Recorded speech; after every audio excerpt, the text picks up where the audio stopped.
जोरहाट के पूर्व सांसद तपन कुमार गोगोई ने जोरहाट प्रेस क्लब के नवनिर्मित सभागृह का उद्घाटन किया। मालूम होता है कि जोरहाट प्रेस क्लब के दूसरे माले पर नवनिर्मित सभागृह लगभग 10 लाख रुपए की लागत से बना है और इसका उपयोग विभिन्न बैठकों और समारोह के लिए किया जाएगा। सांसद रहते हुए तपन कुमार गोगोई ने अपनी सांसद निधि से जोरहाट प्रेस क्लब के लिए 10 लाख रुपए उपलब्ध करवाए थे, जिसके आधार पर प्रेस क्लब के दूसरे माले पर बने भवन का निर्माण पूरा किया गया। पूर्व सांसद गोगोई ने फीता काटकर भवन का उद्घाटन किया। कार्यक्रम में उपस्थित विशिष्ट अतिथियों का स्वागत प्रेस क्लब के सदस्य विराज बरुआ, प्रियंका सेनापति ने फूलाम गमोछा देकर किया। कार्यक्रम में जोरहाट के पूर्व सांसद तपन कुमार गोगोई, जिला भाजपा अध्यक्ष शांतनु पुजारी, पूर्व विधायक हेमंत कलिता, जोरहाट नगरपालिका की अध्यक्षा लक्ष्मी खारघरिया एवं जोरहाट नगरपालिका के पार्षद रंजीत सैकिया और जोरहाट के कई वरिष्ठ पत्रकार भी शामिल थे। जोरहाट असम से जितेंद्र सोमानी की रिपोर्ट। आज ভাল লাগিছে কাৰণে আমাৰ মাননীয় প্ৰাক্তন সাংসদ যোৰহাট লোকসভা সমষ্টিৰ শ্ৰদ্ধা তপন গগৈ ডাঙৰীয়াৰ সাংসদ স্থানীয় এলেকা পুঁজিৰ ধনেৰে আজি আমাৰ যোৰহাট প্ৰেছ ক্লাবৰ দ্বিতীয় মহলাৰ সম্পূৰ্ণ হৈ উঠিলে। তাক আজি আনুষ্ঠানিকভাৱে উদ্বোধন কৰিলে তপন কুমাৰ গগৈ ডাঙৰীয়াই। এইটো কাৰণে ভাল লাগিছে যে মই ৰাইজে দিয়া দায়িত্ব অনুসৰি যোৰহাট প্ৰেছ ক্লাবৰ প্ৰতিষ্ঠাৰ সময়ৰ পৰা সাধাৰণ সম্পাদক হিচাপে কাৰ্যনিৰ্বাহ কৰিছোঁ আৰু নিজে প্ৰতিষ্ঠাপক সাধাৰণ সম্পাদক হিচাপে থকা অনুষ্ঠানটোৰ প্ৰতি ব্যক্তিগতভাৱে মোৰ এক হৃদয়ৰ টান আছে।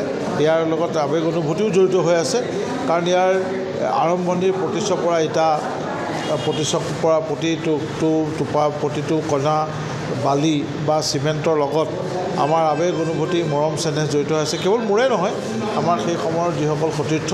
আৰু এতিয়া এইটো ভাল লাগিছে যে আমাৰ যিটো নতুন প্ৰজন্ম, আমাৰ পিছত যিটো বেলেগ প্ৰজন্ম আহিলে, আমাৰ সেই সময়ৰ বহু সতীৰ্থ আজি আমাৰ মাজত নাই। দুই এজনৰ ইতিমধ্যে পৰলোকপ্ৰাপ্তিও হৈছে আৰু সেইসকলৰ এই নতুন যিসকল তাৰপিছত আহিছে সেইসকলে অতি সুন্দৰভাৱে অনুষ্ঠানটোক বান্ধি ৰাখিছে। চনত যোৰহাট প্ৰেছ ক্লাব গঠন হৈছিল। বয়সৰ লেখেৰে যোৰহাট প্ৰেছ ক্লাব যোৱা 2 ছেপ্টেম্বৰত 25 বছৰীয়া হ'ল। যদিও যোৰহাট প্ৰেছ ক্লাবৰ 25 বছৰ হ'ল, অভাৱ অভিযোগৰ দীঘলীয়া তালিকাখন এতিয়াও আমাৰ আছে।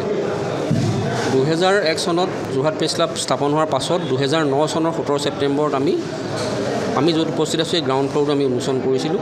তাৰ 2 বছৰৰ পাছত যোৰহাট প্ৰেছ ক্লাবৰ প্ৰথম মহলটো ফাৰ্ষ্ট ফ্ল'ৰটো আমি উদ্বোধন কৰিছিলোঁ আৰু সুদীৰ্ঘ বিৰতিৰ পাছত যোৰহাটৰ প্ৰাক্তন সাংসদ তপন গগৈ 10 লাখ টকাৰ অনুদানেৰে আজি দ্বিতীয় মহলাৰ এটা সুন্দৰ গৃহ উদ্বোধন কৰা হ'ল আৰু এই গৃহটো উদ্বোধন কৰিলে প্ৰাক্তন সাংসদ অসম ঔদ্যোগিক উন্নয়ন নিগম লিমিটেডৰ অধ্যক্ষ তপন গগৈ ডাঙৰীয়াই।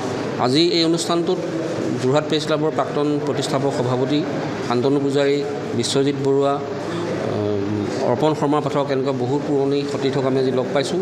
প্ৰেছ ক্লাবৰ আজি এটা নতুন দিন আৰম্ভ হৈছে, যিহেতু মানুহৰ যিকোনো সংগঠনৰ জয়যাত্ৰাত নিজৰ কাৰ্যালয়টোৰ এটা গুৰুত্ব থাকে আৰু সেই দিশত যোৰহাট প্ৰেছ ক্লাবৰ আজি এটা গুৰুত্বপূৰ্ণ দিশ হিচাপে পৰিগণিত হৈছে। আৰু যোৰহাট প্ৰেছ ক্লাবে যোৰহাটৰ সাংবাদিকতাৰ জগতখনত এটা নতুনত্ব সদায় স্বাক্ষৰ বহন কৰি আহিছে। অনাগত দিনত যোৰহাট প্ৰেছ ক্লাবে সেইখিনি আৰু গতিধাৰাৰে আগবাঢ়ি যাবলৈ সক্ষম হওক, এইখিনি আমাৰ আজিৰ দিনটোত শুভেচ্ছা। আজিৰ দিনটো হৈছে পবিত্ৰ শিক্ষক দিৱস আৰু আজিৰ দিনটোতেই মই 2টা আনুষ্ঠানিকতা ৰক্ষা কৰিলোঁ। এটা হৈছে তিয়ক উচ্চতৰ মাধ্যমিক বালিকা বিদ্যালয়, তাত এটা 10 লাখ টকা দিছিলোঁ আৰু সেই তাত ছাত্ৰীসকলৰ সুবিধাৰ কাৰণে আজি এটা শ্ৰেণীকোঠা উদ্বোধন কৰিলোঁ, য'ত নেকি শিক্ষা গ্ৰহণ কৰি ছাত্ৰীসকল আগবাঢ়ি যাব পাৰিব। আৰু শিক্ষক দিৱসৰ দিনটোতে কৰাৰ কাৰণে মোৰ মনটো আজি খুব ভাল লাগি আছে। তাৰ লগে লগে যোৰহাট প্ৰেছ ক্লাবে মোক এটা অনুৰোধ জনাইছিলে এটা অনুদানৰ বাবে। মই সাংসদ হৈ থকা অৱস্থাত 10 লাখ টকা এটা দিছিলোঁ আৰু সেই 10 লাখ টকাৰে ছেকেণ্ড ফ্ল'ৰত খুব ধুনীয়াকৈ এটা তেওঁলোকে सेकंड फ्लोर मोहल्ला पे बनाले। सूचना इंडिया के सभी दर्शकों को बधाई। अब आप सूचना इंडिया देख सकते हैं जियो टीवी चैनल नंबर 4053 पर भी। साथ ही सूचना इंडिया के सभी सोशल प्लेटफॉर्म इंस्टाग्राम, फेसबुक और ट्विटर से जुड़े और पाएं आपके क्षेत्र से जुड़ी हर एक खबर। अगर आप खबरें पढ़ने में दिलचस्पी रखते हैं तो अभी लॉग इन करें www.सूचनाindia.co.in पर।